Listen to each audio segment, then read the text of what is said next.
Hi everyone, welcome back to my channel. उम्मीद करती हूँ रोज़ की तरह आप सभी अच्छे होंगे। आज आपके लिए बहुत ही यूज़फुल टिप्स एंड ट्रिक्स लेकर आई हूँ जो डेली लाइफ में आपके काम को आसान कर देंगे। वीडियो ज़रा सी भी अच्छी लगी तो एक लाइक कर देना, न्यू है तो चैनल को सब्सक्राइब कर देना और साथ ही बेल आइकन का बटन प्रेस कर देना ताकि मेरी न्यू वीडियो की नोटिफिकेशन आप तक पहुँचती रहे।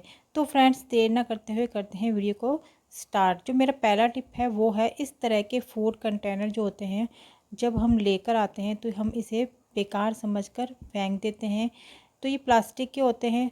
तो क्या होता है कि इसको मैंने वॉश कर लिया है, ये फूड कंटेनर था तो इसको मैंने अच्छी तरह से वॉश कर लिया है। और कभी कभी क्या होता है, जो डेयरी मिल्क होता है, जो डेयरी मिल्क के पैकेट होते हैं उसमें से भी इस तरह के पैकेट निकलते हैं। तो आपको इस तरह से जो अपने सिलाई के जितने भी आइटम हैं, धागे की रील वगैरह या फिर पिन वगैरह और हुक वगैरह जो होते हैं, या फिर होती है जो सुई धागे जितने भी होते हैं, तो आप इस तरह से अलग अलग रख सकते हैं जिससे आप सिलाई करें तो आराम से आपको मिल जाए। तो ये देखिए, ये हुक भी है, इसको अलग अलग जगह पे आप रख सकते हैं। जो चीज़ हम फेंक देते हैं बिल्कुल वेस्ट समझकर आप उसका बहुत ही बढ़िया यूज़ कर सकते हैं। तो जो डेयरी मिल्क के जो फेस्टिवल त्योहारों में डेयरी मिल्क के जो डिब्बे आते हैं उनके अंदर भी इस तरह का पैकेट होता है, तो उनको भी आप रख कर इस तरह के आप यूज़ में ले सकते हैं।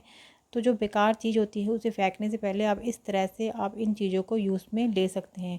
तो ये मेरा फूड कंटेनर का था, तो मैंने इसको अच्छी तरह से वॉश कर लिया है और जितने भी धागे की रील थी, हुक थे और इस तरह से लास्टिक वगैरह और जो जितना भी सिलाई का सामान है वो अलग अलग जगह पे रख देंगे इस तरह से।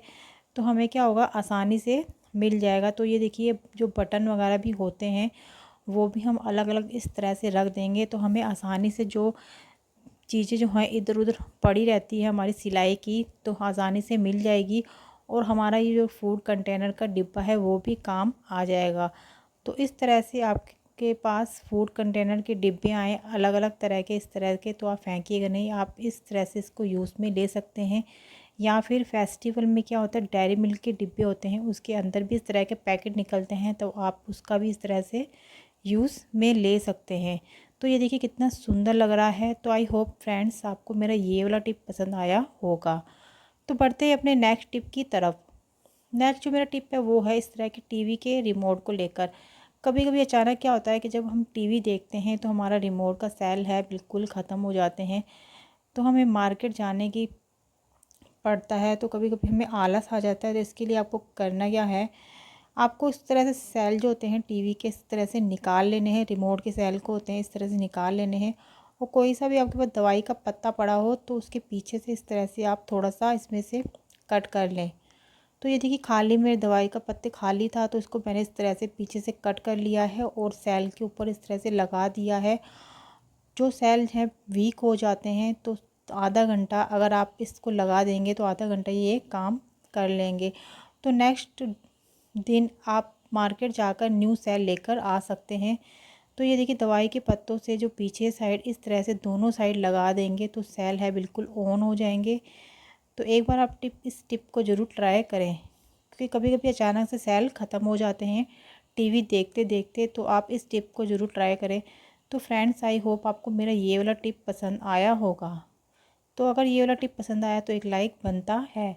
तो अगले टिप जो मेरा है, इस तरह की पुरानी बोतल्स होती है उनको लेकर। इस तरह की पुरानी बोतलों को हम बेकार समझकर फेंक देते हैं क्योंकि इनका कोई यूज़ नहीं होता है।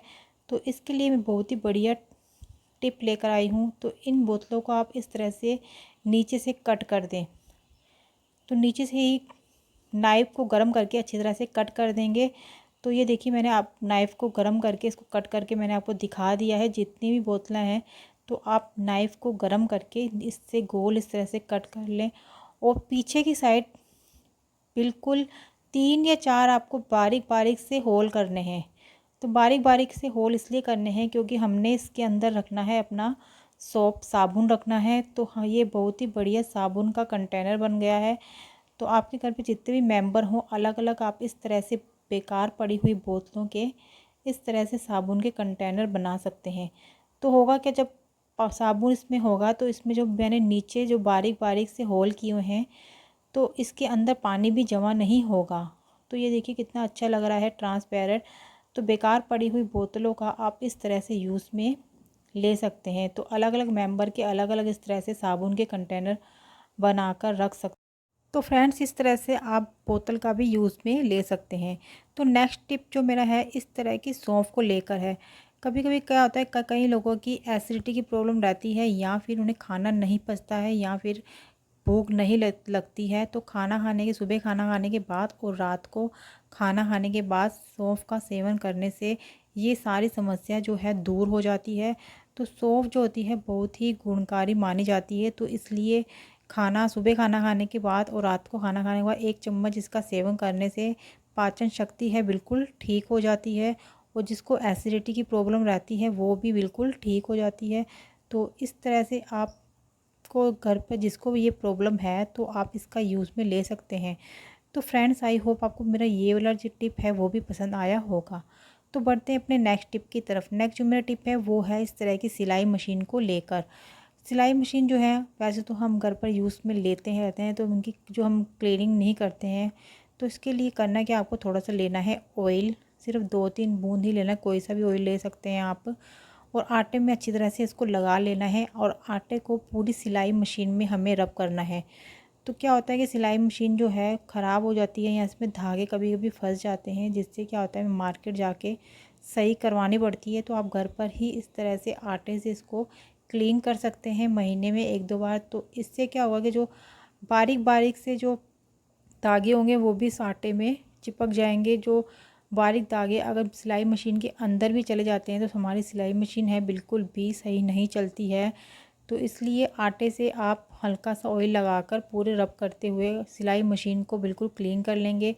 तो ये देखिए बिल्कुल अच्छी तरह से मैंने क्लीन कर लिया है, और सिलाई मशीन के अंदर भी हमें अच्छी तरह से इसको आटे से हल्का सा रब करते हुए इसको चलाना है, क्योंकि अंदर की साइड भी बारीक बारीक से धागे और बहुत ज़्यादा मिट्टी हो जाती है। तो ये देखिए सिलाई मशीन में मैंने आटे को अच्छी तरह रब कर दिया है, और आपको आटा दिखा देती हूँ कितना ज़्यादा गंदा हो गया है। तो 1 महीने में 1-2 बार आपको ये टिप करना है। इससे क्या होगा, आपकी सिलाई मशीन है बिल्कुल क्लीन रहेगी और बिल्कुल अच्छी तरह से साफ़ रहेगी, और इससे क्या होगा, आपके धागे भी हैं बिल्कुल भी नहीं चिपकेंगे। तो ये देखिए बिल्कुल अच्छी तरह से मैंने अंदर से भी इसको आटे से अच्छी तरह से साफ़ कर दिया है। तो क्योंकि गूँथा हुआ आटा तो वैसे भी हमारे घर में कभी कभी पड़ा ही रहता है। तो ये देखिए कितना गंदा हो गया है। तो इस तरह से सिलाई मशीन बिल्कुल क्लीन हो जाती है। आटे को हल्का सा रब कर 5 मिनट में ही रब करना है, ज़्यादा देर तक हमें रब नहीं करना है। तो जितने भी सिलाई मशीन के अंदर जितने भी जो गंदगी होगी वो इस आटे में अब्जॉर्ब हो जाएगी, जिससे क्या होगा कि सिलाई मशीन बार बार ख़राब जो हो जाती है बिल्कुल भी ख़राब नहीं होगी। तो फ्रेंड्स, आई होप आपको मेरा ये वाला टिप भी पसंद आया होगा। तो उम्मीद करती हूँ आपको मेरे ये सारे टिप पसंद आए होंगे। सबसे ज़्यादा आपको मेरा कौन सा टिप पसंद आया मुझे कमेंट बॉक्स में ज़रूर बताना। मैं मिलती हूँ नेक्स्ट वीडियो में नेक्स्ट टिप के साथ। तब तक के लिए bye bye and take care.